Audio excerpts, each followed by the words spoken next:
دشمن نے بڑے طریقے سے سافٹ وار کے ذریعے سے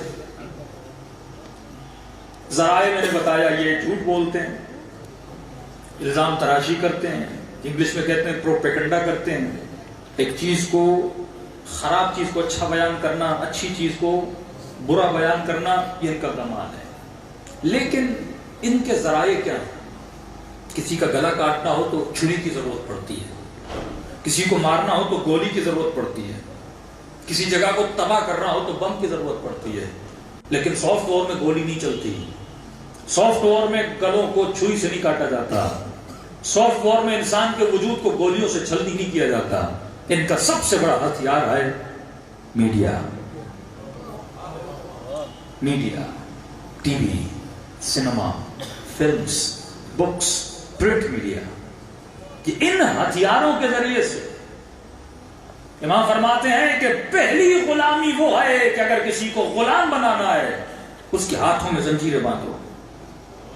لیکن آج کی غلامی میں زنجیر کی ضرورت نہیں ہے۔ اگر مجھے اس زبان کو سینما تک لے جانا ہے تو زنجیر باندھنے کی ضرورت نہیں ہے۔ یہ ایک ایسا کام کریں گے سوشل میڈیا کے ذریعے سے، یہ پیسہ بھی خرچ کرے گا اور خود ان کی غلامی میں جائے گا بھی۔ کیا یہ انتظار نہیں کرتا ان کے ڈراموں کا؟ کیا یہ خود پیسہ خرچ کر کے ٹکٹ نہیں لیتا سینما پہ جانے کے لیے؟ کیا یہ لاکھوں روپے خرچ کر کے تھائی لینڈ، ترکی، یورپ نہیں جاتا؟ انگریزوں نے مجھے مجبور کیا تھا میں اس کو یورپ گھومنے جاؤں، اس نے مجبور کیا تھا میں گناہ کرنے جاؤں؟ نہیں، میں خود جاتا ہوں، میں پیسہ خرچ کرتا ہوں۔ یہ طاقت ہے میڈیا کی، وہ تجھے ذہنی غلامی میں مبتلا کر دیتے ہیں۔ پہلے تجھے سکھاتے ہیں، پھر تجھے چلاتے ہیں، تیرے ہی پیسے سے کماتے ہیں۔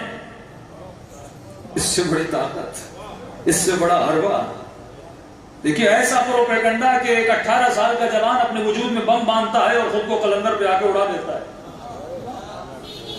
کوئی جس کو میں راضی کروں اس مجمع میں کہ بھائی آپ یہ کام کرو، کوئی راضی نہیں ہوگا۔ لیکن اتنا پاور ہے سافٹ وار کا، یہ لوگوں کے ذہنوں کو اس طریقے سے برین واش کرتے ہیں کہ وہ خود کہتا ہے کہ مجھے بھیجو۔ ایک جھوٹ کو اتنا حسین بنا دیا جاتا ہے کہ خود اس جھوٹ کے پیچھے جاتا ہے۔ اس کی زندہ مثال ہے کہ معاشرے میں جس چیز کو پہلے برا سمجھا جاتا تھا آج اچھا سمجھا جاتا ہے۔ یہی پاکستان تھا کہ پی ٹی وی پر ایک خاتون جب نیوز پڑھ رہی تھی اس کے سر سے دوپٹہ اتر گیا، لوگ اسی سندھ کی گلیوں میں نکلے کہ ہم اپنے گھروں میں بے حیائی نہیں چاہتے۔ نیشنل ٹی وی پہ خاتون دوپٹہ اتارے، اس خاتون کو ریزائن کرنا پڑا، ٹی وی سے چلی گئی۔ وہی چیز جو کل بری تھی آج سافٹ ویئر نے اور سافٹ وار نے وہ کام کیا کہ اگر کوئی دوپٹہ پہن کے نیوز پڑھے اسے نکال دیا جاتا ہے۔ کتنا معاشرہ بدل گیا۔ اس مجمع میں کوئی ایسا بندہ ہے جس کے پاس 2016 کا موبائل ہو؟ پورے مجمع میں کوئی نہیں ہے۔ اس کا مطلب تم 4 سال پرانا موبائل بھی رکھنا پسند نہیں کرتے۔ جب تیرے موبائل اپ ڈیٹ ہو رہے ہیں تو اپنے ذہن کو اپ ڈیٹ کیوں نہیں کرتے؟ کیوں ان پرانے خیالات میں اٹکے ہوئے ہو؟ کیوں ان پرانے طریقوں میں اٹکے ہوئے ہو؟ سب سے بڑا ہتھیار میں نے کہا یہی سوشل میڈیا، یہی یوٹیوب، اس کے ذریعے سے لوگوں کے ذہنوں کو کرنا کیا چاہتے ہیں وہ میرا موضوع نہیں ہے، لیکن تھوڑا سا آپ کو اشارہ دوں۔ یہ لکھنا کہ اسلامی جمہوریہ پاکستان، صرف لکھنے سے کوئی ملک اسلامی نہیں بن جاتا۔ کوئی اپنا نام حسین رکھنے سے حسین نہیں بنتا، کوئی اپنا نام شیر علی رکھنے سے شیر نہیں بنتا۔ نام اور ہے، جو کام کر کے دکھائیں وہ اور ہوتے ہیں۔ یہ لکھنا کہ اسلامی جمہوریہ ملک اسلامی نہیں بنتا۔ کبھی بھی انٹرنیشنل طاقتوں نے نہیں چاہا کہ پاکستان میں کوئی ایسی پولیٹیکل پارٹی آئے جس میں اکثر لوگ مذہبی ہوں، کبھی نہیں چاہا۔ کبھی تحریک جعفریہ ان پاور ہوتی تھی، اسے بھی آپ نے دیکھا کیا حال کر دیا۔ اس ملک میں ایک ہی پارٹی تھی جس سے تھوڑا بہت پاور ملا، جس کو ہم کہہ سکتے ہیں اس میں سارے مولوی حضرات تھے، وہ پارٹی مولانا فضل الرحمان کی تھی۔ اسے بھی صرف اس لیے آنے دیا کہ اس کی بیک پہ سعودی عرب تھا۔ امریکہ نے اس کو بھی برداشت نہیں کیا تھا۔ ہلری کلنٹن نے اپنے بک میں لکھا ہے کہ جب مشرف نے MMA بنائی تھی تو ہم نے اسے ڈانٹا تھا کہ تم تو لبرل ہو، تم تو سیکولر ہو، تم ایک ملک میں ایک ایسی پارٹی بنا رہے ہو جو مولویوں کی پارٹی ہے، لوگ آئیں جو لبرل سوچ کے ہوں، جو سیکولر سوچ کے ہوں۔ اب امام حسین اگر اپنے معاشرے کو یزید کی سوچ سمجھا رہے ہیں، اور اگر ہم اپنے منبر سے آج وقت یزید کی سوچ نہ سمجھائیں، جنگ سوچ کی ہے، جنگ جسم کی نہیں ہے۔ امام کا ظہور نظام ایمان کی بات ہے۔ امام کا نظام کون سا، اور تو کس نظام میں جی رہا ہے؟ ایک بنے یہ بہت ہی ناممکن ہے۔ تبھی امام نے فرمایا سسٹم کو بدلنے کی ضرورت ہوتی ہے۔ وہ کبھی نہیں چاہتے پاکستان کا نام اسلامی رہے، اور یہی چاہتے ہیں نام ہو کام نہ ہو۔ یہی جو کیا یزید نماز نہیں پڑھتا تھا؟ کہ یزید روزہ نہیں رکھتا تھا؟ کرتا تھا۔ پھر حسین کیوں لڑے یزید سے؟ کیونکہ یزید کی سوچ بھی سیکولر سوچ تھی۔ سیکولر سوچ سمجھتے ہو کیا ہے؟ آپ سب کے گھروں میں ایک سیکولر سوچ ہے، ہم سب کے گھروں میں۔ اس کی زندہ مثال ہے ٹی وی کا باکس۔ جوان بیڈ پہ سویا ہوا ہے، ہاتھ میں ریموٹ ہے، دل کیا کہ کربلا دیکھوں، کربلا کا چینل لگایا۔ اب دل کیا کہ تھوڑی فلم دیکھ لوں، فلم کا چینل آ گیا۔ دل کیا کہ قرآن سنو، قرآن کا چینل آ گیا۔ اب دل کیا کوئی گانا سنو، گانے کا چینل آ گیا۔ خلاصتاً بتا رہا ہوں یہی سیکولرزم ہے۔ یہ ایک ایسا ملک جس میں گانا بھی ہو، جس میں ڈانس بھی ہو، جس میں مسجد بھی ہو، جس میں مجرے بھی ہوں۔ یہی یزید کی سوچ تھی کہ نماز اپنی جگہ پہ، شراب اپنی جگہ پہ، زنا اپنی جگہ پہ۔ یہ نہیں کہ وہ نماز نہیں پڑھتا تھا، نماز بھی پڑھتا تھا، ساتھ میں شراب بھی پیتا تھا۔ حسین نے کہا یا نماز پڑھو یا شراب کو چھوڑ دو۔ یہ نہیں ہو سکتا کہ تم ایک معاشرے میں ہر چیز کو عام کر دو۔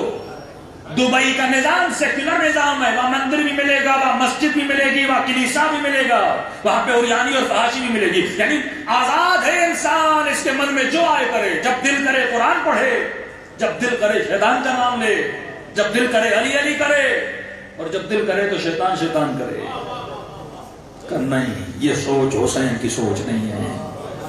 اور اس سوچ کا دشمن کون تھا؟ جو مذہبی بندہ ہے۔ اب مذہبی بندہ کسی بھی صورت میں ہو، بریلوی بھی اس کو برداشت نہیں کرے گا، حنفی بھی اس کو برداشت نہیں کرے گا، دیوبند بھی اس کو برداشت نہیں کریں گے، شیعہ بھی اس کو برداشت نہیں کریں گے۔ تو اگر ان مولویوں کو کھلا چھوڑ دیا تو یہ سارے سیاستدانوں سے لڑیں گے۔ اور برملا NGOs کی رپورٹس ہیں کہ پاکستان کی سوسائٹی 80% مذہبی سوسائٹی ہے۔ یہاں کے لوگ اسلام کو پسند کرنے والے، اور یہاں کے حکمران اسلام کو ناپسند کرنے والے۔ یہاں کے لوگ نماز کو پسند کریں، اسلام کو پسند کریں۔ سب سے زیادہ توہین رسالت کے حوالے سے اگر کسی ملک میں جلوس نکلے تھے وہ پاکستان میں نکلے تھے، کیونکہ یہاں کے لوگ اسلام کو پسند کرتے ہیں، لیکن اس ملک میں حکمران وہ ہیں جو اسلام کو پسند نہیں کرتے۔ اب انہوں نے کہا ان مولویوں کو کیا کریں، تو بہترین ذریعہ تھا ان کو آپس میں لڑا دو۔ ان کی ساری انرجی کس میں خرچ ہوگی؟ شیعہ کہے گا تو ایسا، وہ کہے گا تو ایسا، اور ہمارے ممبر کی 1 گھنٹہ گفتگو کس کے بارے میں ہوگی؟ جتنے قصیدے پڑھے کن کے بارے میں تھے؟ ساری گفتگو ان کے لیے، مجمع اپنا ہے، بات ان کے لیے کر رہے ہیں۔ ہم ان کے بارے میں بولیں گے، وہ ہمارے بارے میں بولیں گے، جھگڑے ہوں گے، لڑائیاں ہوں گی، ہماری ساری انرجی کیا ہو جائے گی؟ ویسٹ ہو جائے گی۔ اور وہاں وزیر اعلیٰ ہاؤس میں وہ ہمارے اوپر ہنستے بھی ہیں، مزے بھی اڑاتے ہیں، کیونکہ ہمیں نہ ووٹ میں لاتے ہیں نہ کسی چیز میں، حکمرانی بھی کرتے ہیں، پیسے بھی لوٹتے ہیں۔ اسی سسٹم سے حسین ابن علی لڑنا چاہتے تھے۔ زیادہ نہیں کہ 72 ایسے پیدا کرو جو یہ سوچ رکھیں کہ میں پیدا کیوں ہوا، نظام الہی کو بچانے کے لیے۔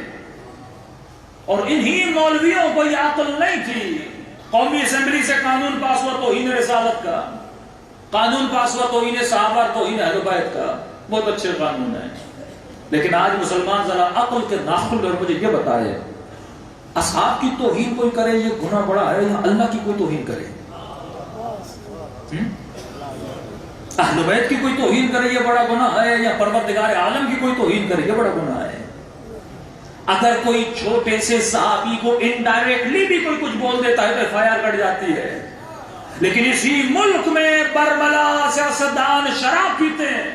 برملا ایک بندہ چھپ کے پیتا ہے، اللہ کہتا ہے میں اس کے گناہوں کو بخش دوں گا، لیکن ایک برملا اس ملک میں شراب پیتا ہے۔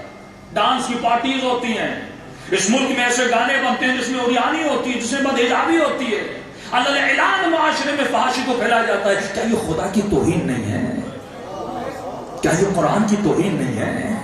امام حسن فرماتے ہیں جب ہم دیکھتے ہیں کوئی خدا کی مخالفت کرتا ہے ہمارا بدن کانپ جاتا ہے کہ یہ بندہ خدا کی مخالفت کر کیسے رہا ہے۔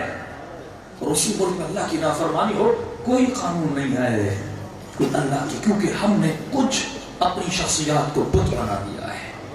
میرے چھٹے امام فرماتے اے مسلمان ہوش کے ناخن لے، بتوں کو توڑ اور رب عالمین کی عبادت میں آ جا۔ صلوات پڑھے محمد و آل محمد۔